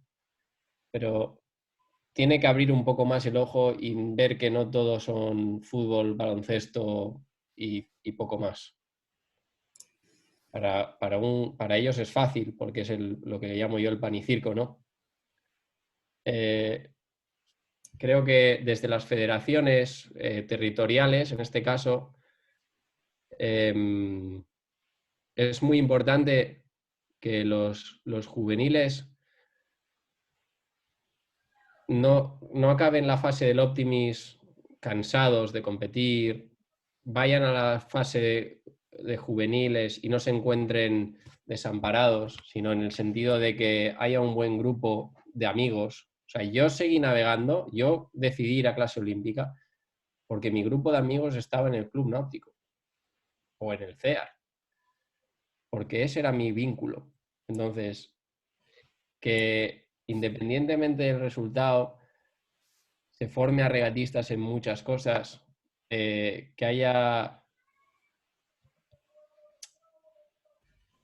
se quite esa diferenciación entre el patrón y el tripulante. No, yo es que soy patrón yo soy patrón y tú eres tripulante. No, creo que todos debemos, desde más pequeños, ya desde que uno sube a 420 o tal, debe ser más completo. Y desde la Federación Española, junto con las territoriales, que creo que ahora, y desde hace varios años, creo que se está haciendo un buen trabajo, por lo menos lo pienso, no lo sigo mucho porque me gustaría seguirlo más, pero no tengo tiempo, sinceramente. Hacer una cantera muy grande, pero para hacer esa cantera sí que es verdad que nosotros tenemos que aportar nuestro granito de arena, pero la federación tiene que tener la capacidad y las territoriales de mantener eso. Y ese es el paso crítico, ¿sabes? Y luego es una realidad que a los juegos, desgraciadamente, solo llega uno. Pero no nos tenemos que quedar en que en los juegos solo llega uno, sino nos tenemos que quedar que ese uno va a llegar y va a tener opciones de medalla, pero los 10 otros que están hasta ahora ahí, eso, van a ser subcampeones de Europa, no sé qué, van a seguir navegando, a los años sus hijos van a seguir navegando, van a seguir haciendo flota en el club, van a ser van a ser activos en la vida del club, ¿sabes? Un poco es ahí por donde creo que debemos hacer el esfuerzo, ¿no? Creo que en resumen sería reducir la brecha que hay entre los clubes, Federación Autonómica y Juvenil. Ser mucho más activos en esa parte, que creo que, ojo, lo están haciendo, ¿eh? Y por lo menos sé que en este caso Carlos Paz, que es el director de la Juvenil, y Antonio Mínguez, Álvaro, que está ahí, que son entrenadores de la base, de juveniles, creo que de verdad lo están haciendo muy bien. Ojalá podamos decir que para 2024 que yo tenga cola, tú, para poder escoger a chicos para navegar, o chicos y chicas, ¿sabes? Ojalá, me encantaría, me encantaría. No digo nada más. Víctor, ¿qué tal? Soy Midi, ¿cómo estás? ¿Qué tal, Midi? Pues nada, encantado de que nos estés entrenando esta tarde de sábado. Estábamos aburridos. Mira, una preguntita tenía. A ver qué opinas. En los últimos tiempos, pues se intenta que la vela olímpica intente dar un poco de espectáculo porque bueno, pues porque la gente demanda algo de espectáculo. Es verdad que con la incorporación de NACRA, incluso del 49, pues esto ha ido para adelante y la gente mira un poquito más la vela. ¿Qué opinas de que para el 2024 se está intentando meter un barco offshore, un barco tipo de vela pesada offshore de tripulación reducida? ¿Cómo lo ves esto? Bueno, Mira, yo antes, cuando he presentado el barco, he dicho que desconocía mucho el formato que querían llevar. Creo que como todo, hasta que no lo vea, no sabré. Pero una cosa muy importante y que me fijo es, si vosotros os fijáis en la Medal Race de Match Race en 2012, es la Medal Race más vista de la historia en todos los juegos. ¿Por qué? Porque hubo una retransmisión muy fácil que decía, este barco sale de aquí, va a esta boya, vuelve, el primero de los dos gana. Si ellos son capaces de, con este formato, hacer un seguimiento 24 horas, porque entiendo que las regatas van a ser offshore, van a durar más de un día, algún estilo reality Gran Hermano, vamos a ponerlo así, en que se entienda el formato de la regata y hagan algo así, creo que puede triunfar. Al final, nosotros somos regatistas entre todos somos regatistas y creo que nos tenemos que adaptar un poco a las necesidades, ¿no? de nuestro deporte. Nuestro deporte, desgraciadamente, desde los últimos juegos adelante, está sufriendo pues una sangría en cuanto a espectadores y cada vez es más difícil colocar la vela en los juegos y ya se hablaba de la desaparición de la vela, que creo que no va a ocurrir, pero sinceramente, si me dijeran que nos tendríamos que adaptar, creo que deberíamos, ¿no? Yo lo veo... ¿Te ponemos el tintero? Yo lo veo bien, la verdad. ¿Te gusta? A ver, no me gusta que quiten el fin, sinceramente. Ya, Es la clase que me gusta. ya. Lo veo como una alternativa. Lo que no veo sostenible es todo el sistema que hay ahora de clasificación, lo complicado que es entender una regata. ¿Qué decirte? Claro. Soy entrenador, me cuesta verme una regata de láser. Claro. ¿Entendéis? Porque las regatas son muy largas. O sea, no estoy diciendo que se convierta en un show de estilo SailGP, que para eso ya está el SailGP. Pero sí que habría que hacer algo intermedio. ¿Entiendes? Un formato que se entienda. Si queremos jugar a estar en los juegos, que eso es otra cosa, creo que tendría que ir por ahí. Sin embargo, podemos seguir regateando de la misma manera y luego los juegos hacerlo más visible. Pero creo que es todo por y para el espectador. Ese es nuestro problema, que no somos atractivos. Somos atractivos para la gente que practica este deporte, pero realmente no para la gente de fuera. Sin embargo, os voy a decir una cosa. Yo he llevado a un entrenador de fútbol en la lancha y le he explicado cómo funciona y el tío ha alucinado. Ha dicho, ostras, qué guapo. ¿Sabes? Que el problema creo que es que el formato no es correcto. Tal vez tenga el problema de que no se sabe explicar bien a la población cómo funcionan las regatas de una forma sencilla y sobre todo que se pueda seguir de una forma determinada, ¿no? Como cuando se hacen los grandes campeonatos, que hay lanchas, hay barcos que lo siguen, que se pueda participar en esos barcos para seguimiento de la regata y a la vez que se vayan explicando. Porque es que si no la gente desde tierra lo ve que corren barcos, que vienen y que van, pero no saben más. Entonces, si se explicara con detenimiento, con un poco de familiaridad, además, haciendo una especie de, no quiero decir, por ejemplo, de parábolas ni nada de esto, sino sencillamente comparativas de otras épocas, y a la vez se está haciendo un poco de historia y a la vez de la historia estás actualizando la vela en el momento que estamos ahora, ¿no? Y que la gente vaya entendiéndolo, porque entonces con esas comparativas y sobre todo ir retransmitiendo cómo funciona la regata, qué banderas tienen, todas estas cosas, entonces yo supongo que eso sí que daría buen resultado a futuro. Sí, efectivamente. Yo creo que va un poco por ahí la cosa. Es que la gente lo llegue a entender. Pero bueno, es que ya os digo, yo poco puedo decir desde mi postura que yo lo que intento es que mis regatistas al final vayan lo más rápido posible y poco más. O sea, puedo hablaros del rendimiento, de cómo preparamos, de esas cosas. Que me gustaría ver la vela, jolín, por la tele, encantado. O sea, todos los días. Probablemente, pues mira, se le cobraríamos como Mourinho o como tal, pero bueno, no es el caso, así que sigo disfrutando de mi deporte día a día y así seguiré, ¿no? Y ya está, básicamente. Y aquí me hicieron una pregunta que dice, ¿qué piensas del futuro de la vela de nivel club a nivel olímpico? La situación económica que nos va a dejar la crisis del COVID.